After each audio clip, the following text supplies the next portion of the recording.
Welcome to Jurassic Park. I'm not even supposed to be here today. I'm just a fucked up girl who's looking for my own peace of mind. Welcome to the party, pal. I'll be back.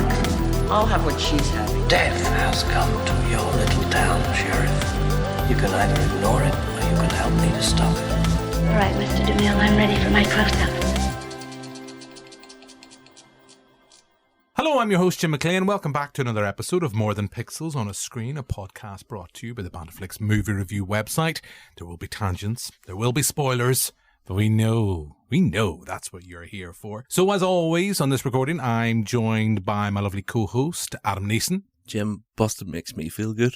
Boston does make me feel good, but I know that there's someone else in the studio who Boston makes feel even better, and that is Paul Higginson from Ghostbusters Ireland. So hello to you, Paul. Thank you very much. Thank you. We're Paul, ready to believe you. We are ready to believe you. And we had you on, and your brother Phil. Yep. That was when I first met you guys, ahead of your event last year at the Strand around Halloween.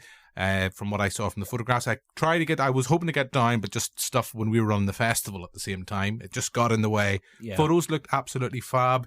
If I'm correct, was there a bride on the day? Yes, they actually were getting their wedding ceremony performed in the Strand Cinema, and then they had to pose for photographs with us on the way out. Hopefully none of the Ghostbusters Ireland turned round to the groom and said, "I assure you this man has no dick." Thankfully not, no. So, yes. So that set the tone, Paul. Yes. That set the tone by how we mean to go on. But do you want to very quickly... I know we've had you on before, yes, and we've talked about Ghostbusters Ireland, and we're going to have you on to talk about Frozen Empire. Yeah. Adam and I are a little bit nervous because we've been sharing our thoughts on the film. And I know we had your brother Phil on the TV show that was out last week. Phil was not as overly enthused about the film, but we'll not talk about it just yet. But... tell us a little bit, for anyone who missed that podcast, go back and listen to it. It was a lot of fun to talk to you guys about generally the back catalogue of the Ghostbusters franchise. Even answer the call, and I'm sure we'll talk about that when we're talking about Frozen Empire. Yep. But tell us about Ghostbusters Ireland, a little bit how you got involved, and of course, a little bit about your lovely self. Yeah, okay. So Ghostbusters Ireland started off as 4 people meeting on Facebook Marketplace, selling collectibles to each other. From there, it kind of grew in, say, late 2016. More members joined. Some people joined and left. And I think the group is sitting with 11 or 12 people in it now, up and down all over Ireland. You guys were at, although I believe, according to Phil, we're not allowed to call it the Irish premiere of multimedia screening. So tell us that. It just rolls off the tongue. What was that again? The multimedia screening. I love going to those. You ever been to one of those multimedia screenings? Just Adam? A singular media screening. Yes, indeed. So yes, yeah, 4 screens. 4 screens, 600 people.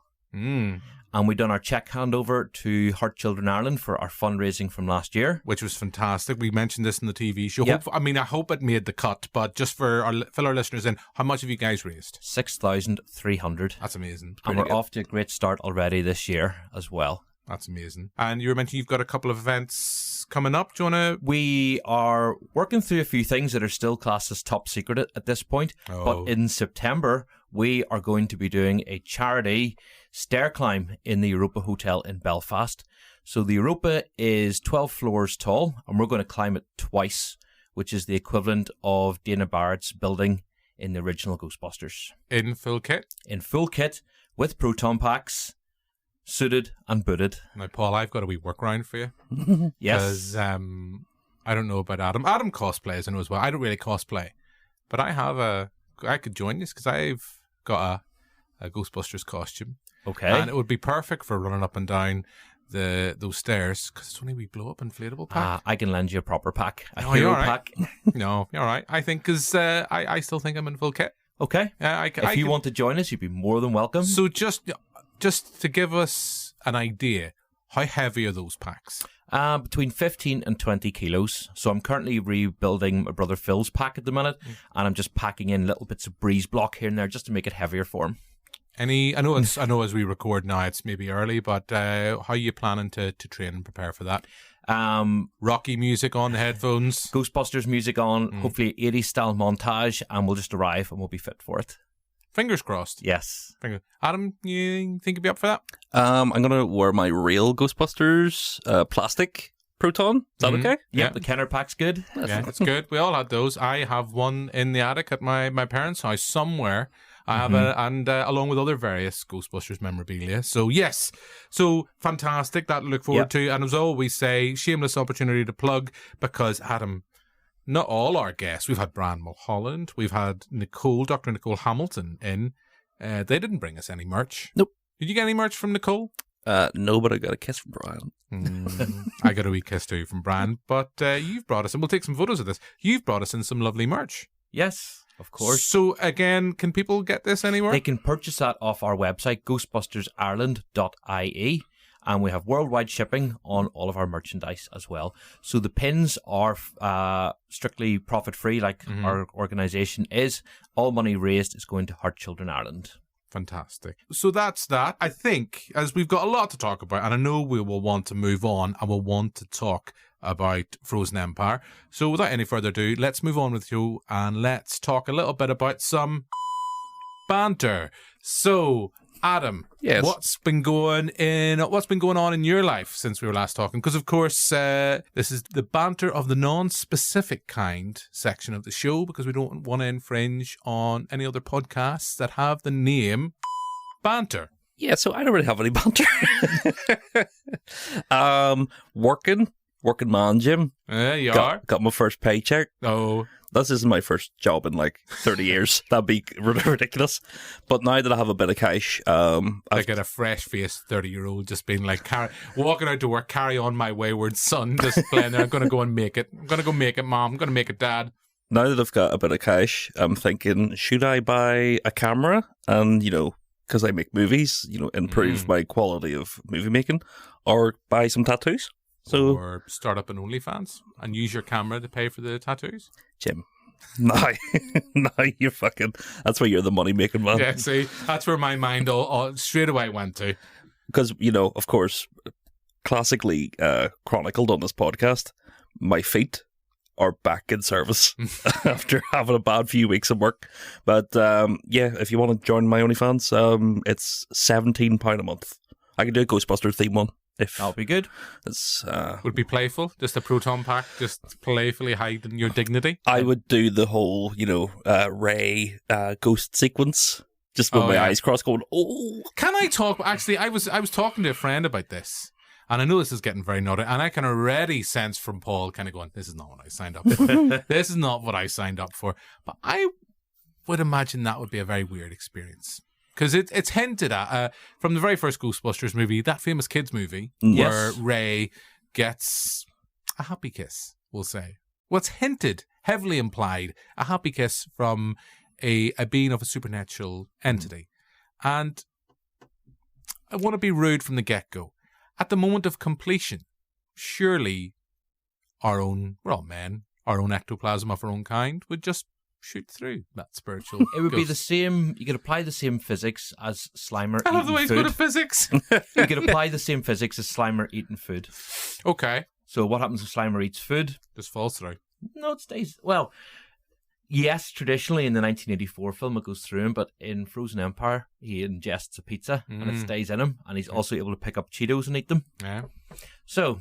Fuck you, physics. Yeah. Ruined. Okay, Adam, do you have any thoughts on this? I don't want... Because now that's been established, when Slimer goes through people and leaves ectoplasm, I'm just going to imagine it's jizz. That's not what we want from Slimer. Maybe the movie Slimer. Not so much the kids' animated TV series Slimer. He was nice. He was a nice guy. He was. He was a nice guy. So was his missus. That's true. He was lovely. Yeah, she was. No, technically they're all Slimer. There'll be many Slimers as well. That's one of my favourite episodes. Anyway, right, could the floating ghost even make contact with Ray? Physical contact? We need to explore this more. I think we need to get some paranormal investigators on to answer that hard-hitting question. So if you're a paranormal investigator, and we know a few, I've interviewed a few over the years, particularly when we did our event a couple of years ago about Amityville. So maybe get on to Mark and maybe see, can you maybe explain how this would work? But quickly moving on, Paul, for you, any banter of the non-specific kind? I'm going to try and build a flying drone trap Okay. in the next few weeks. That's Hopefully you're my not next going to be one of project. those people that was in Derry, London Derry recently that was flying it very, very high. I think they were flying their drone like 10,000 feet. Nearly had a near miss with a helicopter. Nope. No, Wouldn't do that. No. Just do mental. that. The joys of being a newsreader at Q Radio, the things you can just pull out of the bag. The fact that they actually got it that high meant they cracked the firmware because it should be locked to not exceed 500 meters. There you go. Magical things happen in Derry. Just someone's just going, I know what to do here. Don't worry. I'll also fix your Fire Stick as well if you want to get all the Netflix and all for Yes. free. Same guy, same Yeah. person. Anyway, yes. I don't really have that much banter either. Although I will say this, Adam, you were there at a coffee shop that's near where we record. I had a very enthusiastic coffee, a trainee barista who was very enthusiastic at serving me this lovely coffee that you hear here, that you can just about hear. And that's as exciting as my banter of the non-specific goes. So I think with that, we will quickly move on. And I think, Adam, it's your time to shine. It's jingle time. It's some movie news.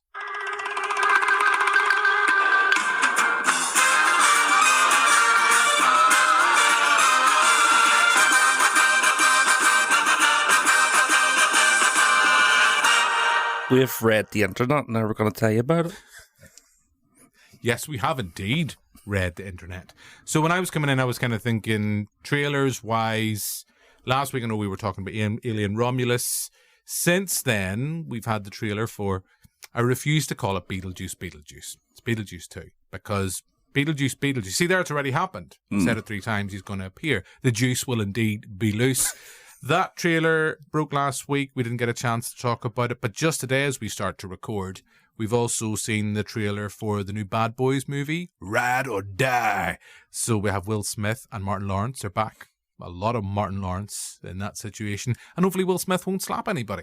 So, 2 big trailers. Paul, come to you first. I don't know, you might not have seen the new trailer for Bad Boys because No, it's not Bad Boys literally yet. just broke as we started to record. But Beetlejuice 2, you excited about that? I'm very excited about it. I mean, Michael Keaton looks like he's picked up exactly where he's left off. And for a man of 72, he's looking fantastic as Beetlejuice. He's looking fantastic in his suit at the Academy Awards when he's still Batman. I want another Keaton Batman film.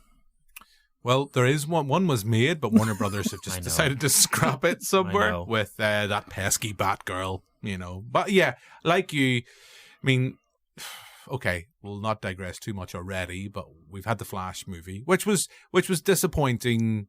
It was a bit of a muddled film.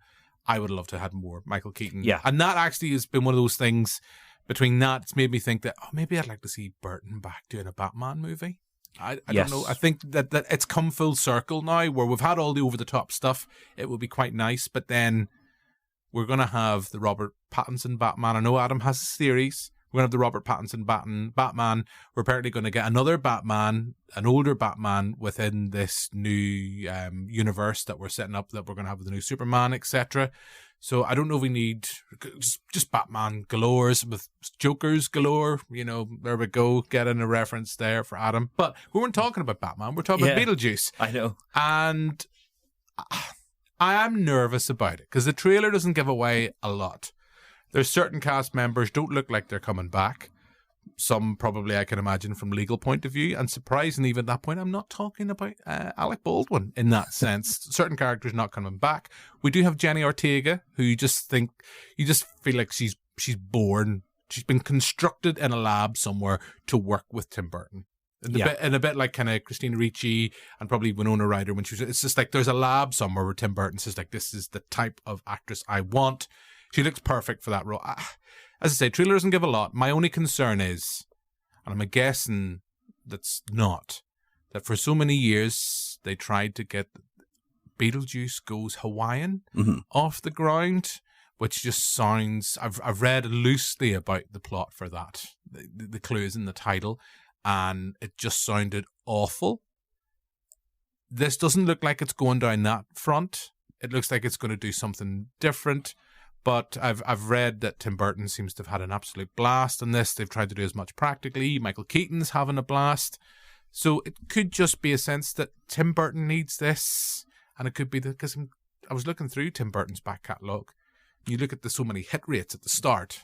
I can't remember the last great Burton film. Maybe Big Fish, if I'm honest. Or has there been something great since then?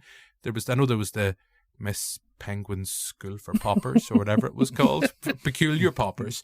But Adam, Beetlejuice 2, I know it's older news, but you excited? I would have liked Beetlejuice Goes Hawaiian if Burton was going to go back to his Pee-wee's, Big Adventure days where it was a little bit more. That was his debut, wasn't it? Film feature debut. Yeah, that's fucking fantastic. Beetlejuice 2, Beetlejuice, whatever you want to call it. From the limited amount we've seen, I think it looks great. Hopefully there's not an overabundance of Beetlejuice in it. I mean, the first one plays well. 15 minutes or something of it? Yeah. And also, I kind of tied into not Afterlife, but Frozen Empire.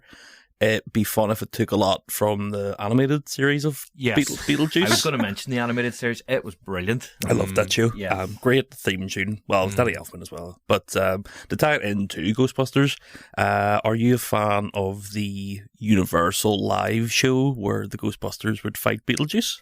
I have seen it, but I've never actually got to see it with my eyes. Oh, neither did I, but I would have loved it. It was so good. I didn't even know that was a thing. They use what is it called? Pepper's Ghost effects to the screen, and they would have Slimer and Sewell and stuff. Yeah, with Beetlejuice there, and he would come out with the Ghostbusters and fight in the street. As you do. Yeah, they probably don't do it anymore because mixing of licenses probably. Well, it's all part of the Universal experience, but there is no Ghostbusters experience in Universal at the minute, which disappoints me as I'll be there in a few months' time. It would be. So Universal, if you're listening, please. Paul would like a wee Ghostbusters experience with a bit of Beetlejuice thrown in. Just dress anybody up as a Beetlejuice and a Ghostbuster. And I'll be happy. Yeah, perfect. There you go. If this is as successful as the campaign for getting Darby O'Gill back on Disney Plus, I haven't even bothered my arse even starting that. I'm very passionate about it, but I haven't bothered my arse actually starting the campaign. But we'll start that campaign.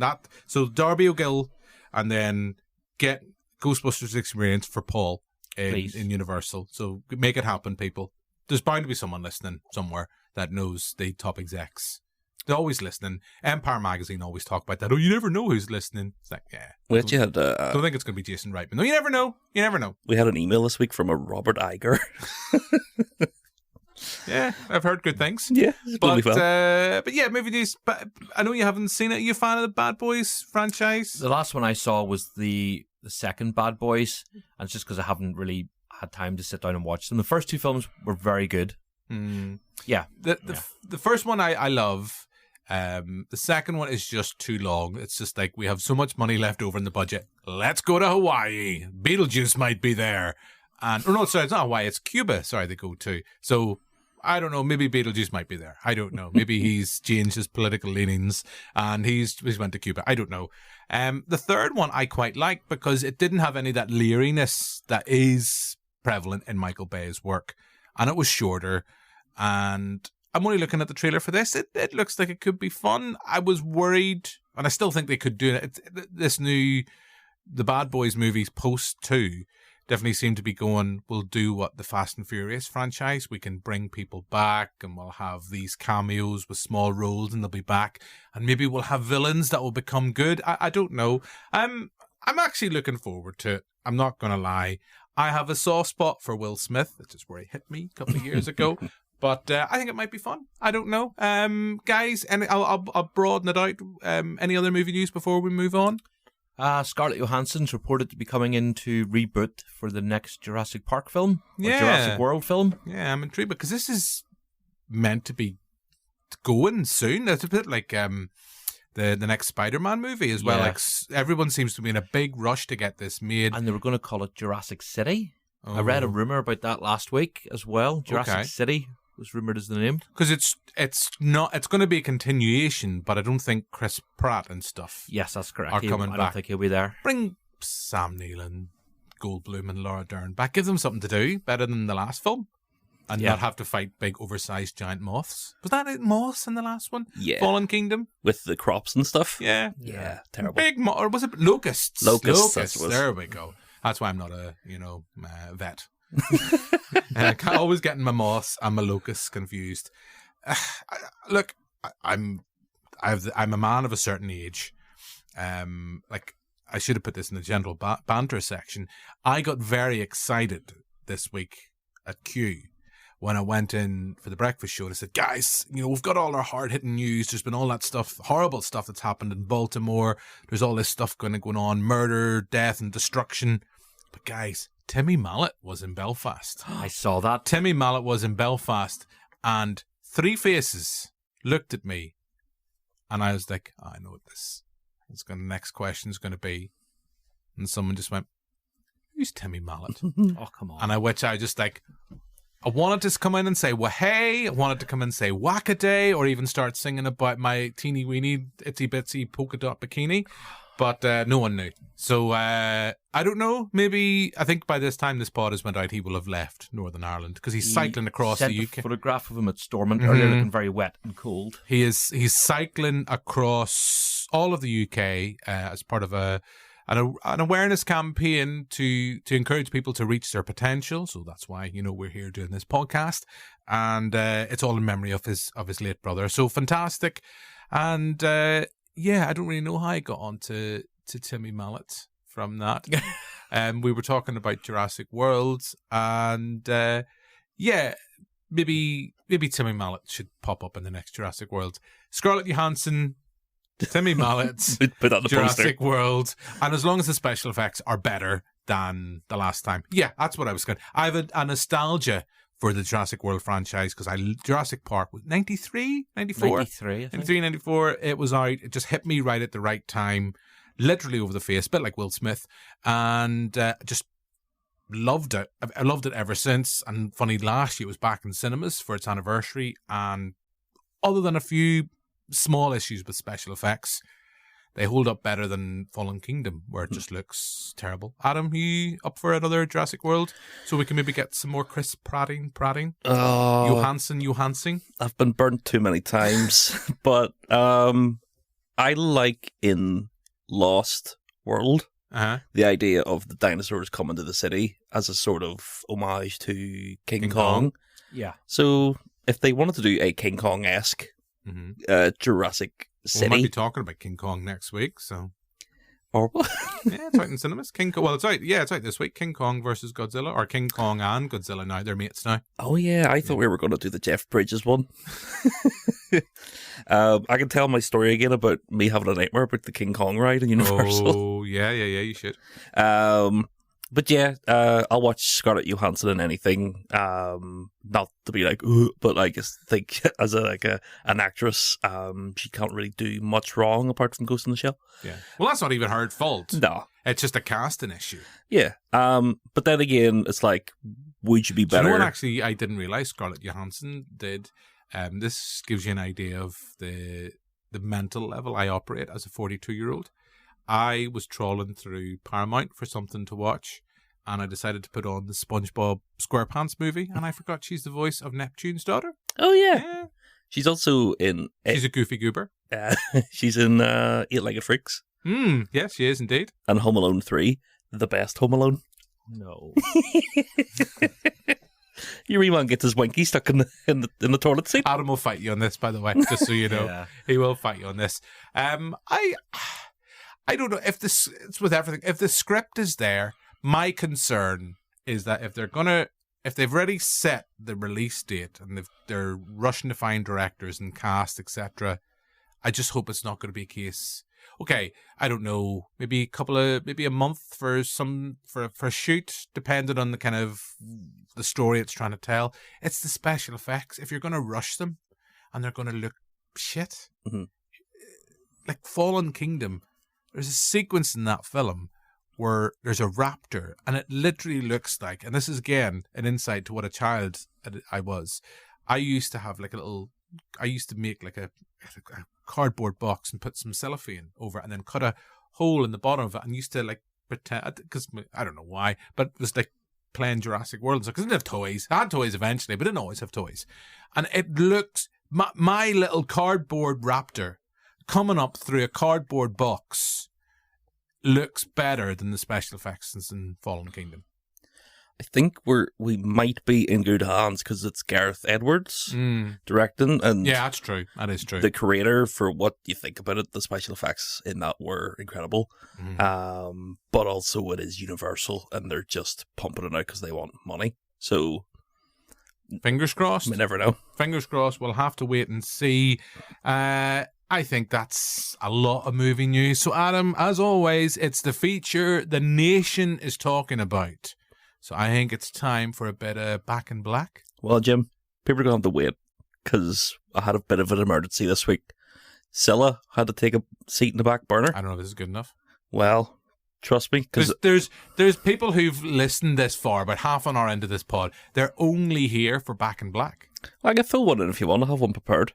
No, I don't want to put you on. You know, people complain about you only having 4 minutes of research time, prep time. So I don't know. So what are you going to come up with now that is another cunning attempt by Adam Neeson to get yet another feature in the pod? We've got Back in Black.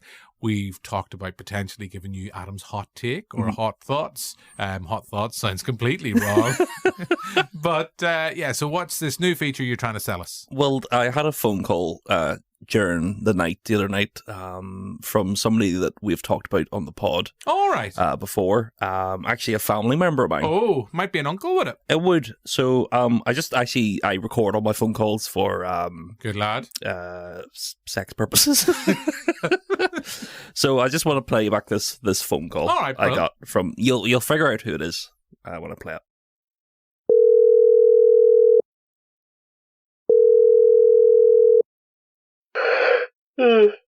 Hello? Hello, is that Adam? Is this Liam Neeson? Oh, son, I just wanted to give you a call, ask you about something, right? I've never even met you before, Liam. We're semi-related by name, I guess. That's close enough. I wanted to ring and ask you. You know, I've been hearing on the podcast that you're talking about me being in the new Naked Gun movie, and I'm hearing some people are saying that I'm not a very funny man. Well, Liam, to be honest with you, I've seen your last few films, and they've all been very funny to me. You taking the piss, boy? No, Liam. No, I would never do such a thing. I've been learning some jokes, you see, some humorous tales to tell people, and hopefully, you know, they'll find me a wee bit more like comical, so I'll be best suited for the role. So I thought I'd tell you a joke, and you can tell me, you know, with your expertise, if it's any good or not. Right? Okay, sounds like a weird idea, but yeah, go ahead, shoot. Right. So there's a man, and a man with extraordinary skills, and he goes into the entertainer. And he goes up to the till and says to the lady behind the till, I bought this jigsaw last week, and I can't make nor heads or tails of it. And the woman behind the till says, well, what is the jigsaw meant to be? And he says, it's meant to be a tiger, but no matter which way I put the pieces, I can't get it to look like a tiger. So she says, right, sure, get her out of the bag, and I'll have a look at it. So he takes the box out of the bag and shows it to the woman, and she says, sir, this isn't a jigsaw. This is a box of Frosties. Do you get it? Yeah, Liam, that's a good joke. And maybe keep working on it. You see, I've been studying the greats. You know, your George Carlins and your Richard Pryors and your Bernard Mannings. No, Liam, I wouldn't really be taking anything from Bernard Manning if I was you. Right. Well, I'll maybe call you again with another joke next week, depending on how well this bit worked for everybody. Oh, see, Liam. But sure, it was nice talking to you. Thanks for waking me up in the middle of the night. I don't know how you got my number, but cheers. Right, no problem, Adam Sutton. Right, okay, Liam. Uncle Liam, of course. Right, good night. Thanks for calling. Goodbye. Yeah, we're always getting phone calls between Liam Neeson now and Marty Scorsese. This podcast has all the stars. It's just blown up. I'm just a bit worried the fact that you're worried that your uncle has your phone number. Well, I discovered through the phone call that we were related. I thought we'd mentioned that before. You're because if I remember last week, Marty was very upset. It's that you should have asked Liam had he came in and pick up his meat at the butcher's. It's do you know when you have like a family friend, like they're your Auntie Jean? Yeah, it was like that sort of thing. But it turns out we actually are related. I love the way Paul's just his mind's kind of going, what is going on? Yeah, because who knows? I don't know. I mean, we are hoping to play our trailer. I was out working with Marty down at the butcher's a couple of weeks ago to sort the trailer. So hopefully, I don't think there's any reason or any need for Marty to barge in to the studio this week. But well, fingers crossed. You know what he's like. You know what he's like, Adam. And Paul's looking at me going, I've no idea, no idea what we're talking about. But I know one thing you are going to be excited to talk about, Paul, is Ghostbusters Frozen Empire. So before we get into chatting about the film, let's play a clip.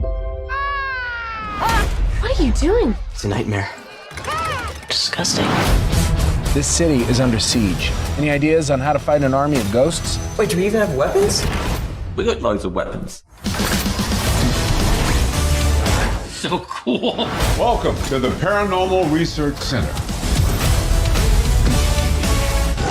Yes! Yeah. Ghostbusters, March 22nd. Okay, so that's a little promo for Ghostbusters Frozen Empire. As I said, it was out in cinemas a couple of weeks ago. We've all seen this. I feel the natural person to go off and start talking about the film, of course, Adam. What did you think about Ghostbusters Frozen Empire? It was terrible. No, I'm joking. Frozen. Well, let me just start with what I think about Ghostbusters, because I don't think I've ever discussed if I like Ghostbusters or not. Okay. Ghostbusters 1. With anybody or just with me? Just with you. Okay. Ghostbusters 1, love it. One of the best movies ever made, one of the best comedies ever made. Even though we need to get top people to figure out that scene we were talking about earlier on. This man has no tick. Ghostbusters 2, fun for what it is, but it wasn't my favourite back in the day. I do prefer the suits from Ghostbusters 2, though. They're very sexy. Casper, great cameo from Aykroyd. What a moustache. What a moustache. A painful cameo. Ghostbusters 2016, who you going to call? Answer the Call? Answer the Call. Answer the Call. A movie that I have a frustrating relationship with, that it's a Joker situation. I really like it, even though it has a lot of problems in it. There's definitely a brilliant movie there, but the amount of meddling behind the scenes and like with cuts and studios and the backlash from fans, it's sad to see that movie never got a sequel, because I think a sequel could have been a benefit to it. Ghostbusters Afterlife I hated. Just thought it was just dribble. Can I just, not to cut in across you, even though I am, is it a sense of the fact, and a little bit like me, like I didn't like Answer the Call, and I was always kind of very careful about that, in the sense that it wasn't like, oh, women can't be Ghostbusters. It was just a sense that there was a talented group of people, like Chris Hemsworth in that film. I didn't think Chris Hemsworth would do comedy, but he's just one of those annoyingly handsome people, like Ryan Gosling, and just seems to be able to put his hand to anything apart from the third Thor movie, but fourth Thor movie. But like you, I didn't like Afterlife, and I felt Afterlife, and we've talked about this in the last time we had you on the pod.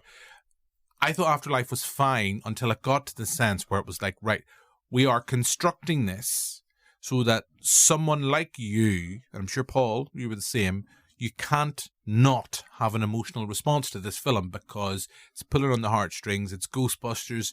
The old guys are back, and we find a way to bring back, in a way, Harold Ramis. And I just had a reaction to that. It just felt, I said at the time, I think I said it the last time you guys were on, Paul, you were on with Phil.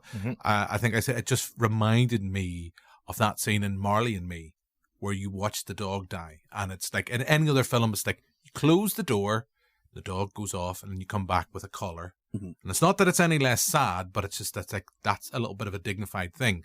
But in Marley and Me, you literally watch the whole thing of a dog being put down, and it's like, right, you are manipulating me into an emotional response. Now, I'm not saying that at one point in the film they got Ray down and said, right, we're going to put you down. Just sit there, strap him down. But it felt the same way that it was constructed, and it leans so heavily into the nostalgia. And I had a reaction to it. And I know I've listened to Mark Kermode, you know, the be-all, end-all for me. And he talks, I think I've heard his review about Frozen Empire. I think he's a little bit too skewed the other way. And I think that is a reaction to all that negativity that emerged after Answer the Call. I just think Answer the Call, really talented cast. I don't know, and as much as I do like Paul Feig, I don't know if he's the right director. He's kind of, it was too scattergun. And as you've mentioned, Adam, there's too much going on, and you just didn't need the cameos. You have Bill Murray kind of popping up in as a kind of Walter Peck role. Walter Peck, isn't it? He was like a massive doubter. Yeah. So that kind of role, and one of the worst cameos I think I've ever seen. Dan Aykroyd is literally there to kind of say, "I'm afraid of no ghost." You've got, the bust of Hal Ramis is nice, and then you've got Ernie Hudson popping up the end as Leslie Jones. Yes, as her uncle who has the big car. It's pretty much Ecto 1, isn't it? Yeah. That's like, it's fine. That was a long way of me kind of asking you, Adam, do you think your negativity about Afterlife was a reaction to the fact that you quite liked Answer the Call? I think it's more of, at that point, you just don't like McKenna Grace. No, I actually love McKenna Grace. I think she's fantastic in both of these movies. Yeah. I think it's just, it might not be this movie's fault, but with Afterlife, it got to the point where I was sick of seeing another movie in a franchise have a soft reboot where they're just inviting back legacy characters, and it's just, instead of going 2 steps forward or taking 2 steps back and just doing the same thing again, you had Gozer.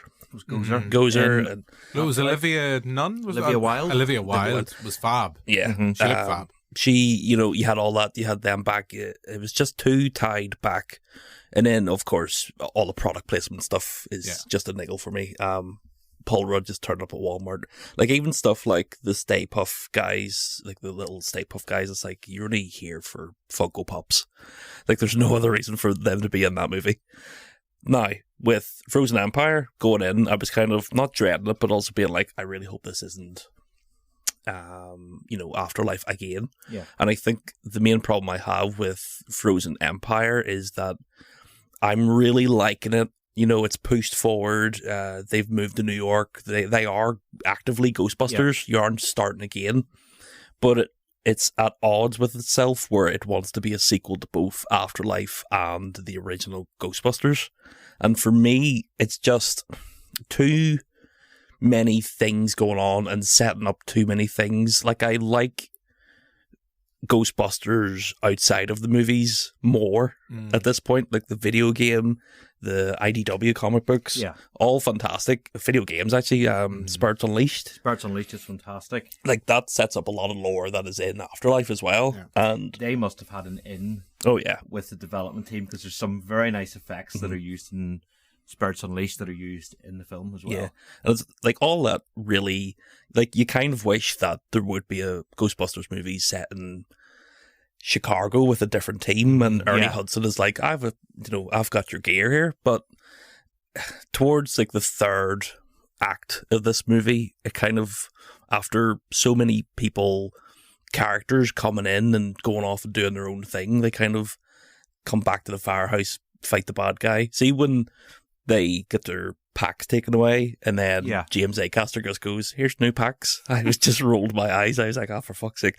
And then when Bill Murray turns up, like, it is a waste of Bill Murray as Fankman. I think he literally just turns up with sunglasses on to take them off and go, uh-oh. There is a scene, right, in that film where he doesn't have glasses on, and then it just pans away, and then it pans back, and he's got sunglasses on for no real reason. Just Bill Murray being Bill Murray. But, right, Paul. Yeah. I don't want to get rattled you, because you brought us in some lovely merch and stuff. I had a really weird experience with Frozen Empire, because I sat in a bung screening at my local cinema, Lisburn Omniplex. Real mix, and people seem to be loving it. Genuinely loving it. I was with 3 other people. One of them was my lovely wife. She can remember this time. Regular listeners listen back to previous pod. She can't remember watching Frozen Empire. She was like, I really liked it. Yeah. The 2 other people were like, we liked it. I was like, I have watched worse films this year, and there will be worse films made than this. As I said on the TV show with your brother Phil, I think I allowed myself, and I think I mentioned this at the time when we had you guys on, when I was saying, look, I'm actually getting a little bit excited about this film because I like the look of the trailer. I like the fact that it seems there's the Spengler family, and then you've also kind of got this the nods back to other ones. But watch it; it's just so much going on. There's so much, and there's enough there for 2 films. There's enough there for 2 films, and I think you've got to. It's this idea of, and I know it's the cheesy movie thing. You've got to accept. You've got to pass the baton, pass the proton pack, and I can get why you would have Ray in his bookshop. Ernie Hudson, I'm really disappointed because this is the film he was coming back, someone who's had a real mixed emotional response with that franchise, who you thought, right, he's going to come back. He's coming to almost like the kind of Bruce Wayne kind of multi-billionaire who can fund the Ghostbusters now. And he's not really given that much to do, really. And then I think it's the Venkman, the Bill Murray coming back. There's 2, 3 scenes? I don't know, we're in spoiler territory. I think I wrote on my little letterbox thing, it's like he's on Otto Venkman. And I don't know, it's either one of 2 things. It's either Bill Murray, he's there to pick up the paycheck. I have no problem. People always get, I'm morally outraged they did this film. It's like, you know what? Actors, directors need to work, need to eat, need to pay the mortgage. If it's a case of picking up the paycheck and he just can't hide that, that's fine. Or is it a case the script just isn't there and it's people trying to say like, right, well, this is what we think, Venkman would say. That, I know I'm kind of jumping the gun because we haven't even let you kind of said, we haven't let you see what you think about the film. I will say this, it felt like the closest thing to having a movie based on the animated series. Very much so. But I still think it's a flawed film. There's just too much and it's a little bit too long. And I'll not talk yet about the ending and the villain. But Paul, this is the point. After you've lovingly come in, you've told us about all the great stuff. Did you hear that? It's like you've come in, you've brought us merch. I guess since we're going to have to hand this back. And you've told us about all the fantastic things that Ghostbusters Ireland has done and is doing this year. Paul, what did you think of Frozen Empire? I loved it. I'm their target audience, a Ghostbusters fan looking for nostalgia. It does continue on the Ghostbusters story of Afterlife. It proves, which a lot of people were complaining about, that Ghostbusters 2 was never referenced in Afterlife because we saw a little clip of the Statue of Liberty and it was described as the Statue of Liberty debacle of 1989. You know, just that little nod to those events happened. And there's a Slimer pack. There's a slime pack in the background as there well. There is indeed. And you've built one of those. I've got a working one now as well. So if you need someone's in a really bad mood, you'll come round and hose them down with some positively charged mood slime. Yes. And the mood slime's there as well. It is indeed. Another nice little nod back to Ghostbusters 2. I'll also call round, but for different reasons. It's his OnlyFans. Yeah. We discussed. Ray's kind of retired from the ghostbusting role. He's in the shop. He's got podcasts with him for the summer, living in the apartment down below. Those 2, I really love the relationship they have because podcast is getting him out on the internet with his new internet TV show about our objects possessed. And like Ray's looking to podcast for guidance, to go, please like and subscribe. I think those 2 have a great relationship. Ray is my favourite character in the whole Ghostbusters franchise, and this was very much just Ray in this film. There's the love and the enthusiasm that he has very much came across there. He was looking to investigate with the kids in the library. There's a nice little bit in the library where he sees the librarian ghost from the first film. Did you not think that's there? And I know you're saying you're that audience, but do you not think you could have, you could have done away with that scene? As much as I love I know I'd mentioned earlier on the Ghostbusters game. Yep. There's a whole big lore about... And that was a great backstory for her. Yeah. Eleanor Twitty. Yes. I think that's great for the game, and that works. And I know that's based on the undeveloped screenplay that they never got made for Ghostbusters 3. That would have made sense. But that's just like, let's just pop that in. Or, do you know what? If it was just a passing reference and Ray's walking past and you just seen her reading the book, fine. It's the fact that they have to go back for that. It's the double egg, and we'll go back, and you have to have it going into its scary mode. Yeah, it's just. I think Ghostbusters, the franchise, needs to be more confident in itself to take to move forward. And I know I've been there. There's things I do like. I think James A. Caster is a great addition. He was brilliant to the cast. I think he's great. I love the Spengler family and the fact that the kind of dynamic there. And I mean, I love McKenna Grace. I just wish they'd given her a little bit more. And they have made her up. She looks, like Harold Ramis. She does. And I know that's done purposely, but she just looks the part. And there's a photograph. I'm not sure who it was. I don't know if it was one of the Ghostbusters page or just generally because I like and share that stuff on Facebook on my own page. There's a post about her from being younger with her Slimer toy. Yes, I've seen that photo. Yeah. So there is things I like about it. I think I'm more disappointed as the film goes on. You have this problem of, it's like, we have to bring everyone back. And then you've got that scene in the firehouse at the end. I'm surprised, actually, for the trailer, how much of the finale is in the trailer. Yeah. Considered, and there's stuff that's in the trailer that's not in the movie. That's happened before. I've been bitten before. I think, wasn't it the Predator movie where they had the scene with there was like about 20 of the little Predator target lights in the trailer, but there's only one in the film.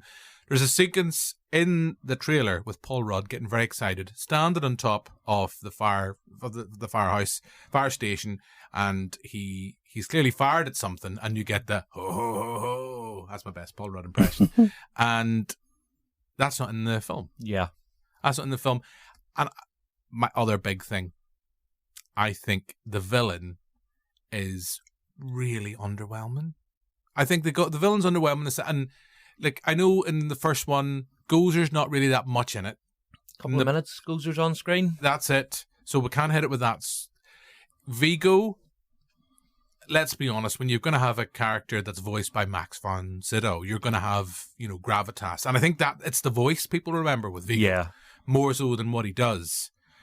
Afterlife, I know we're back to Gozer again.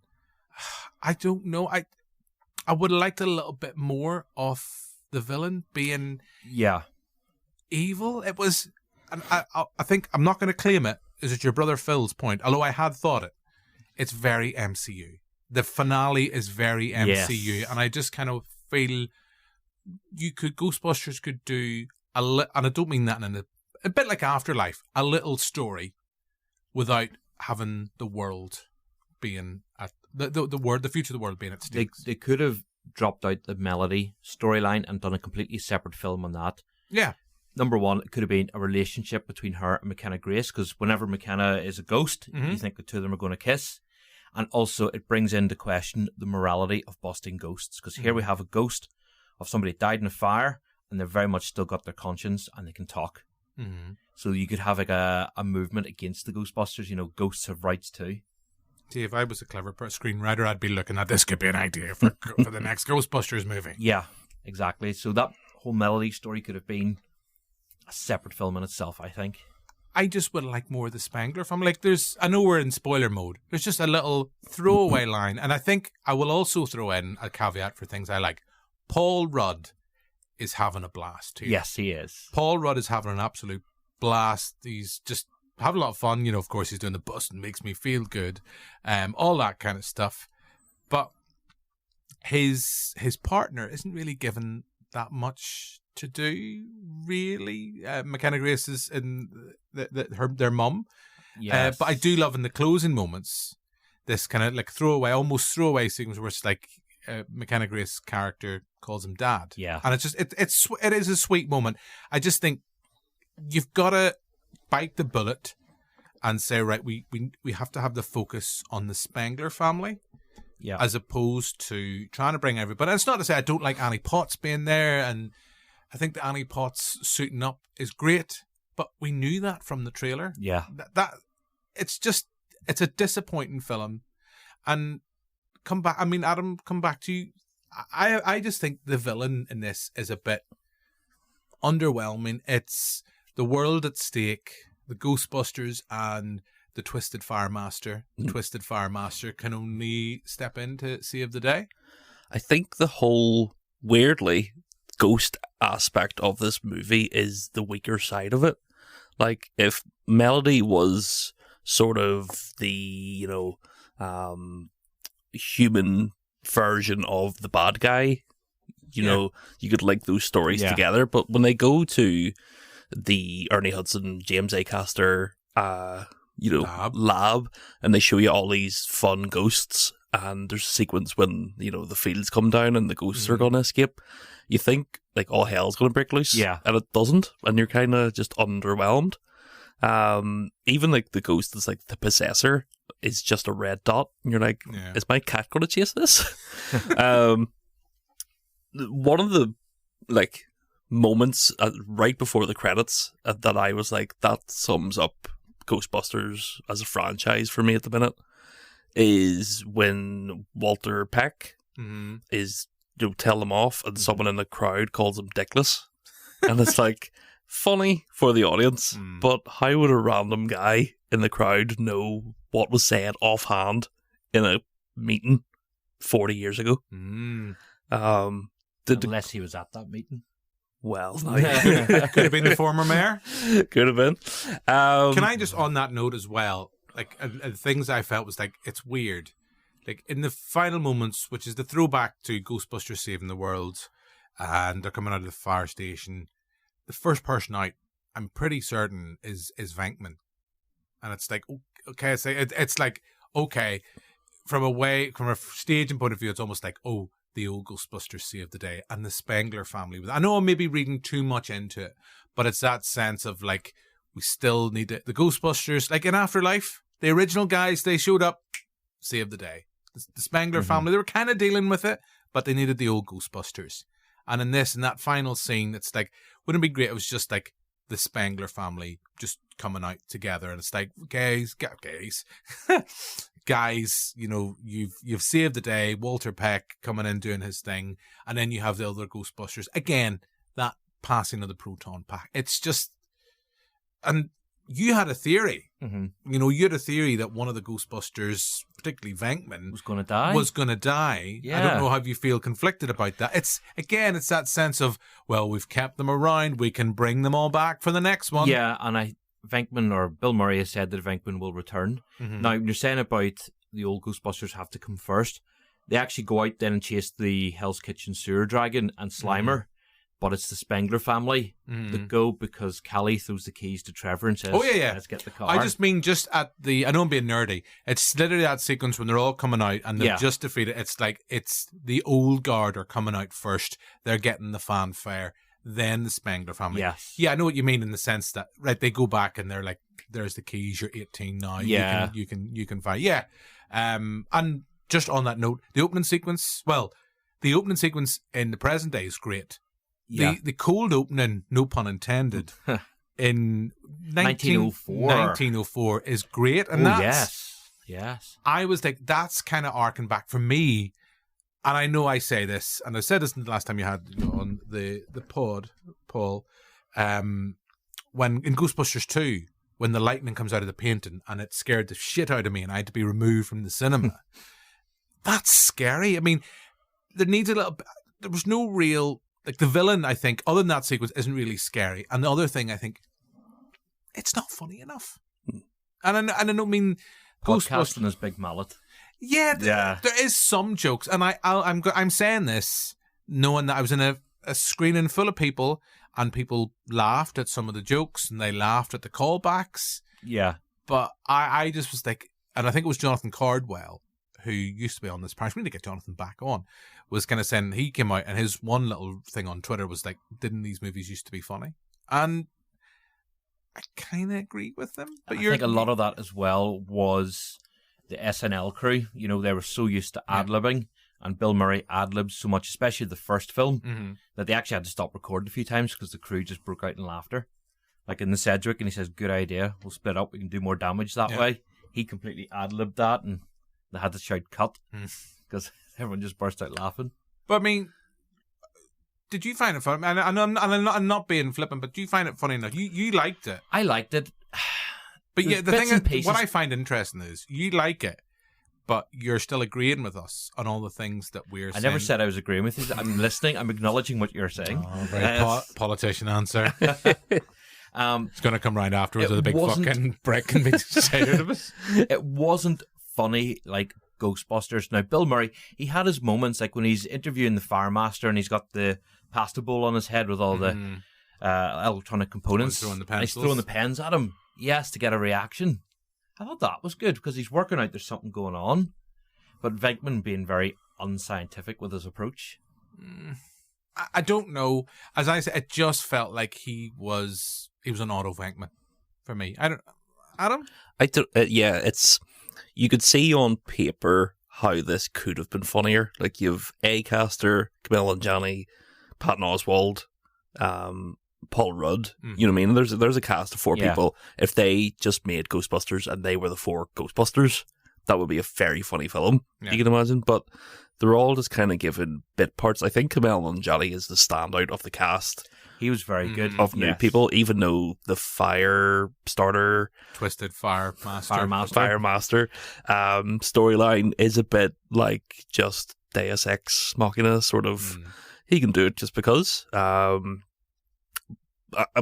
just to make a point too, there's a part near the start of the movie where they mention different dimensions. Yes. Which I love in the extended lore of Ghostbusters. So towards crossing over. Exactly. Yeah. Towards the end I was like, oh, are we gonna get some dimensional fun here? And then we don't. So maybe a third movie with some... We don't need multiverses. We explored it in the video game from 2009, but then there was the IDW crossing over, where we had 4 different versions of the Ghostbusters. And Jim, it's great.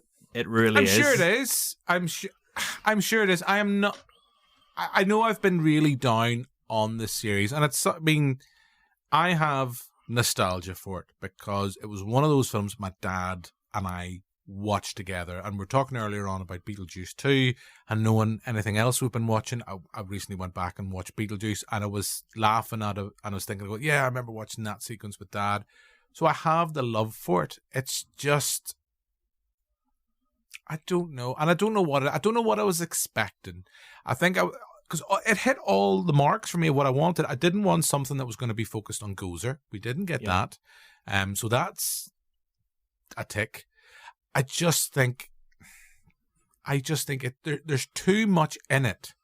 You could have cut half an hour out of it. It would have been a better film.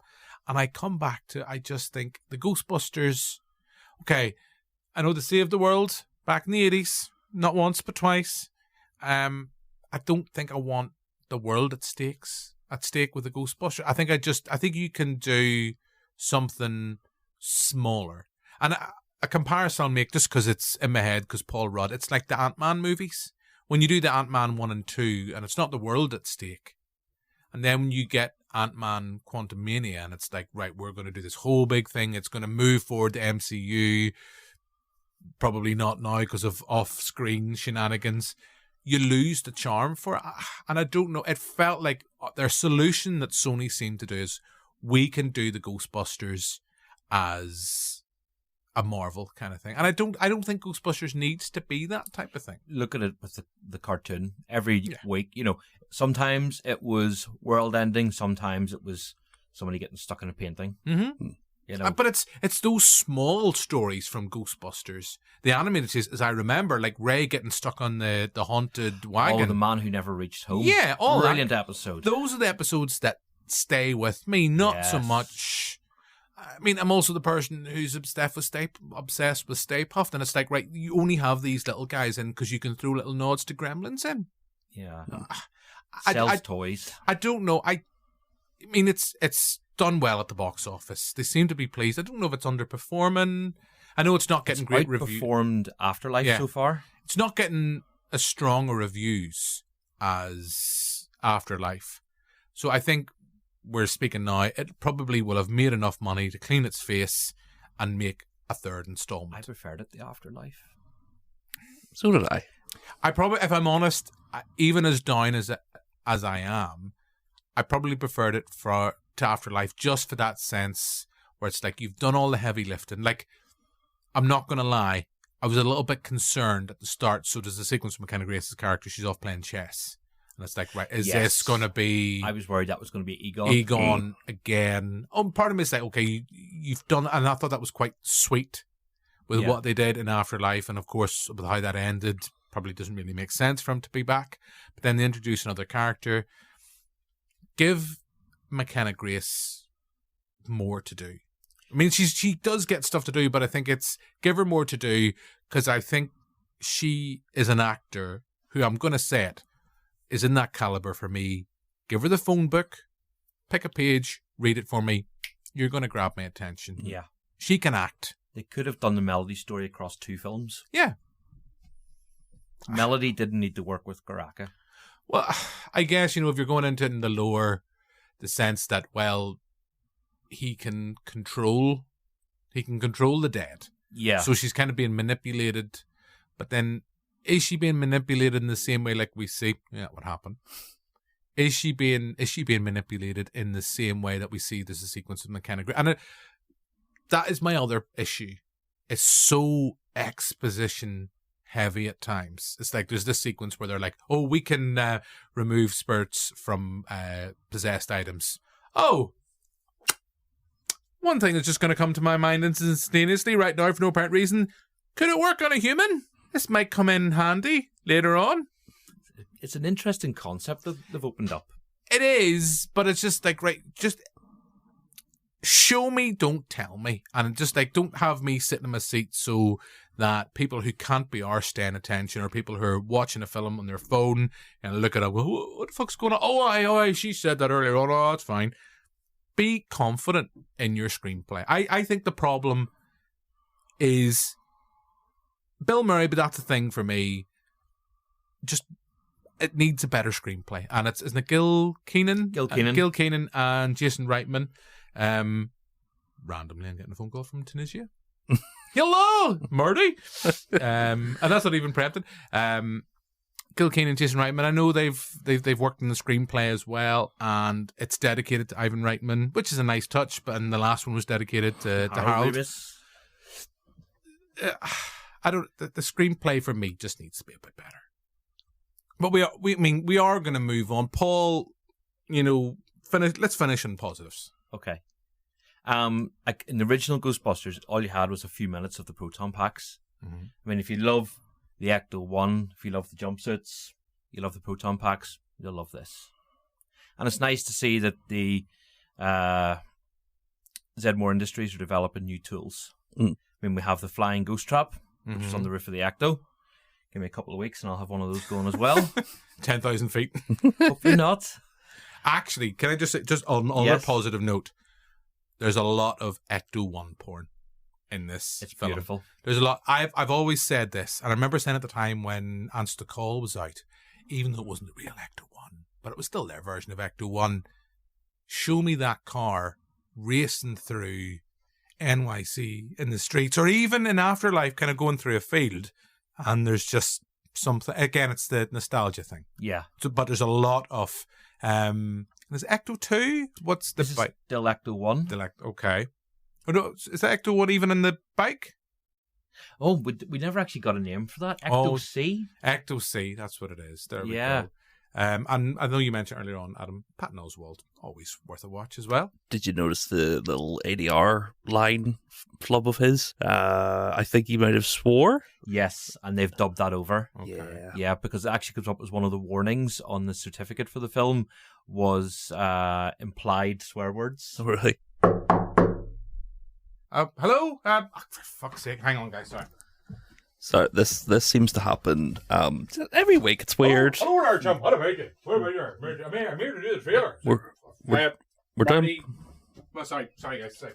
Come on in, Marty. Come on in, what do How about you, lads? All right, Marty. Seen the light coming in, so I just thought to come in. I thought there'd be a great chance, Jim. You were saying about recording a wee trailer with you there, because want to get a bit of business to the shop. I'll meet fellas. Need a bit of work coming too. Who's this fella here? You're speaking to. This is Paul. He's from Ghostbusters Ireland. Go Ghostbuster.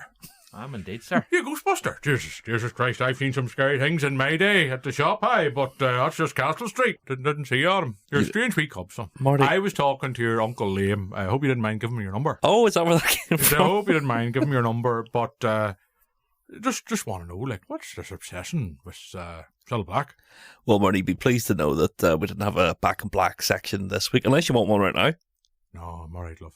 Alright, son. Because as you know, I'm still trying to find out who that Cilla Black is that keeps coming into the shop. Because you fellas told me that she's dead. The Cilla Black, she's coming into the shop each week with sausages. Jesus. You didn't listen to last week's podcast, did you, Marty? Oh, I don't listen to podcasts. That's right, then. Don't listen to podcasts. Nothing to do with me in a week. But, what? Marty, it is a bit awkward because do you remember we were in the shop and we actually recorded the trailer? Why? It's like, when I was down with the camera and we recorded and we were talking about it and we got you to do the wee promo. Aye. It's like, but I thought you wanted me to come and do it live every week. Like, no, Marty. No, we didn't want you to do it live. We've recorded it. You mean to fucking tell me that this has been a big fucking waste of my time? I'm way back to the shop. Bobby D fucking can't trust that fella to do anything. We pesky can't do it. Right, lads? I'll fucking speak to you later. Right, I'm away. Right, Marty. Bye, Marty. Jesus, he's a wild, bad-tempered man. I'm just glad he didn't recognise me from my eyes. Anger issues. Just to let He's you... anger issues, Paul, but more importantly, Marty doesn't know that the Cilla Black that he's been given all these free sausages to because it was a local celeb. It's actually Adam dressed up. Surprise. Ah, yeah, surprise, indeed. But I don't know where the confusion came with Marty because we've actually, as we know, we're a podcast. Every podcast has their little sponsor. So we went down and asked meat fellas would they sponsor this pod, because Marty's always in the fucking pod. Between delivering me meat parcels, phoning me last week, suspicious that Liam phoned you this week. I don't know, it's just, popularity. They would get around. Constantly coming in. I think the worst thing we've done, Adam, was give that fella a bit of spotlight with the Christmas special. It's went his head. It has went his head.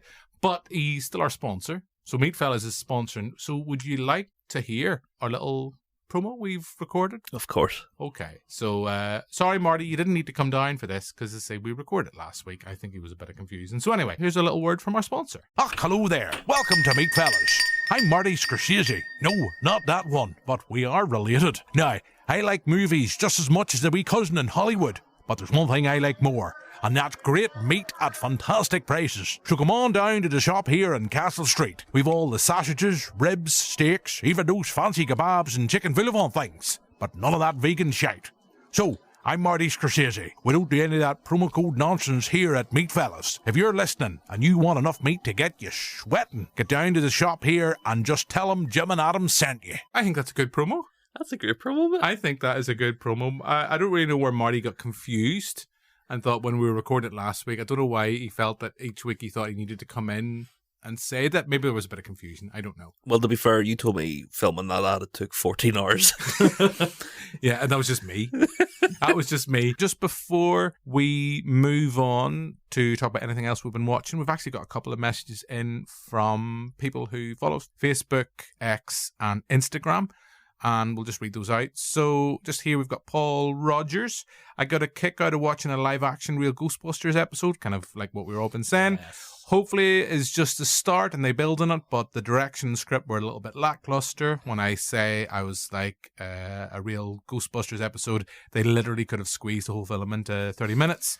Maybe it's time for a new team. I say jump on Aykroyd's idea for GB and the unmade sequels with a dynamic director on board. Having said that, I did enjoy hoping to see more of the original Ghostbusters, especially Zedmore and Stantz in future installments. Mark Bell, you might know. Mark Bell, seen it. He worked on it. Oh, yes. To be honest, I thought it was pretty slow on first viewing, and I thought that it had pacing issues, but on second viewing, I didn't see what I was raving about. I ended up loving the hell out of the movie. And, anything else there from you, Adam? Brian Mulholland says, saw it, it's fine, good filling and some decent set pieces, but like Slimer's belly, it's bloated. We've all got a bit of a bloated belly. Slimer needs to be running up and down the Europa in September. And I see Chris Heath as well on X. But like what we've been saying, too many characters, and they're trying to go for a gag every few seconds. I didn't find that. I didn't find that there was too many gags.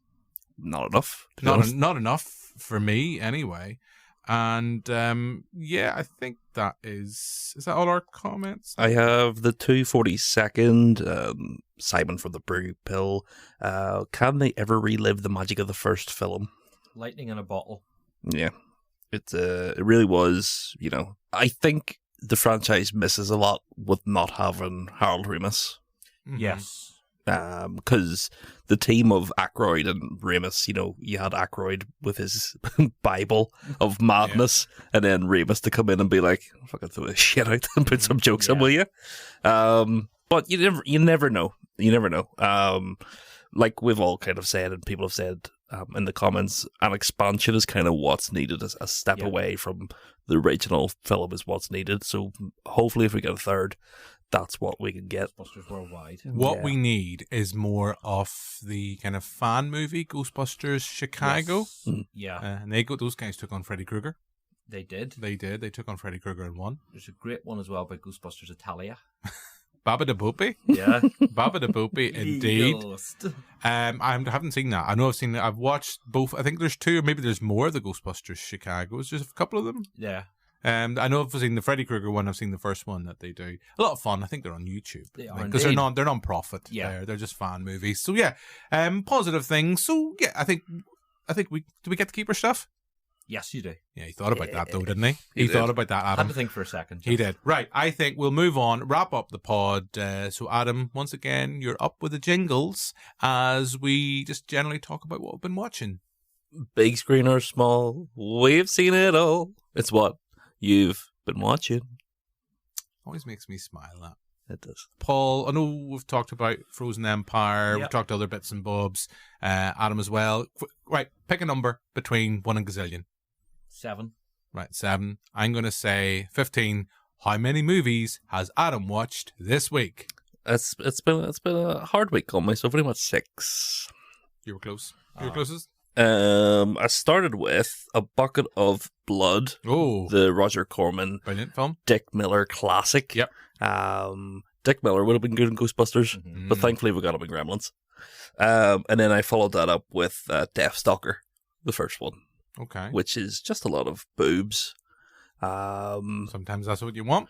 Yeah, didn't really. I'm not really a sword and sorcery guy, so didn't really enjoy it. But enjoyed the boobs. Well, that's it. I seen Stop Motion, which we talked about a few weeks ago. I love. No. Sorry, Jim. I hated. Oh. Just thought it was a bit undercooked. It kind of felt like a student project. Just want a bigger budget. Didn't do it for me at all. I enjoyed it. I liked it. I gotta say, I thought there was a real kind of like a nasty undertone to it, but yet it didn't go OTT. And I think the lead actress is fab. She is very good. The only thing I say, well, it's going to sound really bad. And a meat puppet. The little kid actor. Yeah. Just wanted to punch her the whole time. Yeah. Just a correction from a podcast a few weeks ago. We said it was coming on March. It's actually coming on Shudder at the end of May. Okay. Just for people at home to be like, nah, we're wrong. Ghostbusters Frozen Empire. That's pretty good. Yeah. Then I seen Jim Late Night with the Devil. Oh, okay. Loved it. That was great. Did you? There's a lot of stuff in it that I kind of not shooed away. There's a bit in it where they have some black goo and it was CGI'd, which I was a bit... Well, funny, I should throw in now, because your brother has been in touch, because there's a whole big thing with Late Night with the Devil using AI-created artwork as well. And I don't have... I can see where people are concerned about it and where it sets a precedent, but I would imagine a film like Late Night with the Devil, it's probably got a limited budget, and it might have just been potentially cheaper to create. Have you seen Late Night with the Devil? No, not okay. Because Adam and I have different views. I think to steal from Mark Kermode, kind of coming back, because the last time we talked about it was only me had seen it, and I was a bit down on it. And I think that's because I have all the love for Ghostwatch. I grew up, I was the right age for that, and that hit me. And when I went to see it at the London Film Festival, that's what they heavily referenced on. I was like, right, okay, this is going to be great. I still think there's issues. How are you getting that footage? Yeah. It's found footage. How is it constructed? I think it would have been better if I was me, and it's not me to criticize the directors, you could have done this as a fake Talking Heads documentary as opposed to using all this behind the scenes footage. But to steal a phrase from Mark Kermode, it's great until it's not. Yeah. And I think it's absolutely fab until it just takes a turn and it goes a bit kind of gribbly and nasty. And then there's a sequence near the end. I go, well, how are you getting that footage? It doesn't really work. But hey, you liked it. Clearly you and I have very different views because I love stop motion. Maybe I need to see it again because maybe I just got caught up in the moment of watching the film there at the London Film Festival. Late Night with the Devil on their hand when I seen it. Maybe it was expectation. I was a bit down on it. The only thing I would say about it is towards the end, the final 10 minutes does kind of verge into that VHS anthology. Yeah, because I think I said it would be a great half-hour section on VHS, or even the sections of VHS, I'm assuming, are even much shorter than that. Mm-hmm. Have you ever watched Inside Number 9? Yeah. Did you ever watch the quote-unquote live episode of Inside Number 9? No. It's a fantastic Ghost Watch sort of thing where they both did the work of going on live TV, being like, oh, we're doing a live show this Friday and fooled the nation. Doesn't really, not that it doesn't work now. If you had watched it live, you were like, what the fuck? Because they do a lot of Ghost Watch tricks. Okay. And it's fun, but like you say, the behind the scenes stuff in this did kind of throw me off, be like, how did you get that? Or there's a better way of doing some of the sequences in this movie. I like the idea of what it's pitching at, and this idea that this entity has had an effect upon a nation back in the 70s and its legacy still being felt. Mm-hmm. I just think coming back to that, because go back to previous podcasts where I talked about it, I was much more downbeat on it than Adam. I just think it's Mark Kermode, that phrase. I was thinking about it. He was reviewing something. It's like he used that phrase. It's great until it's not. It's great until it's not. And then I just think it loses itself. And it has that problem, doesn't know how to end. But that's us rambling. I've got a couple of movies I've watched. Paul, what else have you been watching other than all the other Ghostbusters movies? Well, on my lunches, I've been watching my way through the 80s classic Airwolf. Oh. Something about me and nostalgia. I don't know what it is. That's not a bad. Yeah. Hey, I'm rewatching the old X-Men cartoon because I'm not ready. Fantastic. I'm not ready to watch X-Men '97. I want to go back and revisit all the series. And speaking as man of a certain age, Rogue's Derriere in that original X-Men comic. Jesus. I know why I became an ass man from watching that when I was younger. But Airwolf. Yes, Airwolf. I haven't seen that yet. Because I could never make up my mind whether it was Airwolf or Knight Rider had the better intro music. I think Knight Rider edges it. Oh, really? I think Knight Rider just edges it. And then we'll not even mention, what was the Thunder in Paradise? Thunder in Paradise was Hulk Hogan in a boat. Yeah, when they do the joke in Family. In Simpsons, night boat.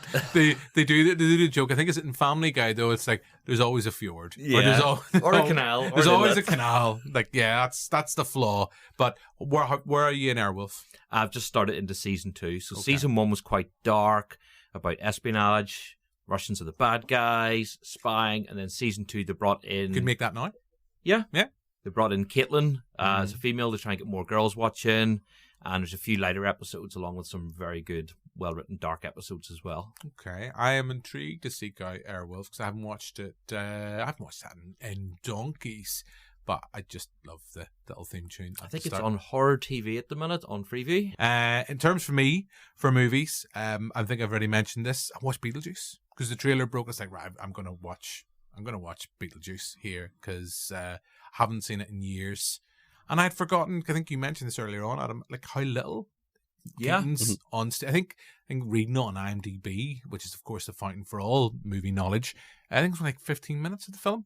Mm. And I think it was nice watching it now after watching June. You forget about the, like, not sandworms, the kind of Beetlejuice-esque kind of sandwormy kind of things. Yeah. What is it they call them? I can't remember. I don't think it's sandworms. They call them things. Damn things outside. It did always confuse me that they were the same colour as Beetlejuice. That's what I'm thinking, because I think I read somewhere, and this wasn't IMDb, which doesn't make sense considering the ending that Beetlejuice was that worm thing. Yeah.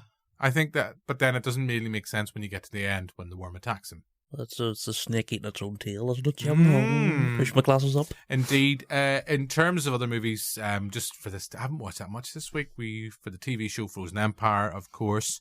I was watching The Fog. The lovely Joanne Alexander and I got into a bit of fisticuffs because she didn't like it, and I really think it's an underrated John Carpenter film, particularly for the fact, nerd alert, it's John Carpenter and Deborah Hill realizing that they'd made a film, wasn't scary. When they looked at what else was around, like the likes of Videodrome and stuff, and said, right, we've got to go back and reshoot this and retool this, and they made it work. It's still flawed, but the opening 15 minutes. Have you seen The Fog? No. Oh, Paul. The first 15 minutes, which I take umbrage when Joanne Alexander called it slow. And you're like, ugh. Where there's a real sense of impending disaster on this small little town where car alarms start going off, telephones start ringing in the middle, like TVs turn off and on, stuff. All hell breaks loose, all in the first 15 minutes. Great. Just building tension. Great John Carpenter film. Love The Fog. I disagree completely with Joanne. And then the other film I was watching just for the TV show was American Fiction, which I thought was great. I still think you've seen American Fiction? Yep. Have you seen American Fiction? No. Jeffrey Wright is never not worth your cinema ticket, although I saw this in Prime, missed it in the cinema. I just think it I don't know if it works with the sense of the melodrama with the family and the whole idea about a writer creating. All that stuff's great. I just don't know if it works with the melodrama of a son struggling with his mother who's going through the early stages of Alzheimer's, dealing with a brother that's recently come out as gay. There's a lot there, and I think there's two separate films. But Phil, your brother, disagreed with me, as did Joanne. They said that it worked really well. So, and you disagreed with me on Late Night with the Devil and Stop Motion. So I'm just wrong. Oh, I liked American Fiction. Yeah, I thought the bit when they're trying to spread the ashes on the beach, and the guy comes along and he's like, "You got a permit?" They're like, "Fuck you, Stu." I thought that was fantastic. Yeah. It is funny. I'm sounding like I'm dying about the film. I'm not really. I liked it a lot. I just think there's two things going on there. That's for me. Anyway, I think we'll move on and wrap up the show. And as always, we finish with our little feature about, we ask people to give us their cinematic horror stories of it when a trip to the cinema went horribly wrong. Last week we had the shocking story from James Strafford. I still can't get over it. Shocking. That mouse, shocked me to my core. I was surprised, actually, because I was talking to one of the lovely presenters here at Q Radio, Yaz, and I said, have you ever had a cinematic horror story? And she was like, I've got a few. And she's like, this and that and other stories. I'm just going to say, usually it involves either her falling asleep or being with someone on a date and they fall asleep and then being very morally outraged. And then she proceeded to like, okay, she's like, I've got another one. She's like, okay, so send me through this, Yaz. So this is Yaz's story. And then, as always, three of us here, we will decide whether it's worth our little jingle. So here we go. Here's Yaz's cinematic horror story. I remember once going to a drive-in cinema. This was at Titanic, actually, to go and watch what is, I would say, a kid's film. It was Up. I love it. And I don't know why. I mean, lots of adults watch that on their own. I mean, it's not a big deal, but for whatever reason, in my head, it was a bit of a big deal. And so I drove through to the entrance and I parked up, and I decided, because I was getting a bit paranoid, that I would just sort of talk to like sort of makeshift kids in the back. So it didn't look like I was on my own. It didn't look like I was just some grown ass adult watching Up on my own. But it took a little turn for the worst when it came to my embarrassment, because this guy dressed up as Spider-Man decided to come up to the car to interact with my kids, but I didn't have any, so I was absolutely mortified. That's a weird story, because Yaz could maybe explain that maybe that person thought that Yaz was just psychotic, maybe had some ghost children.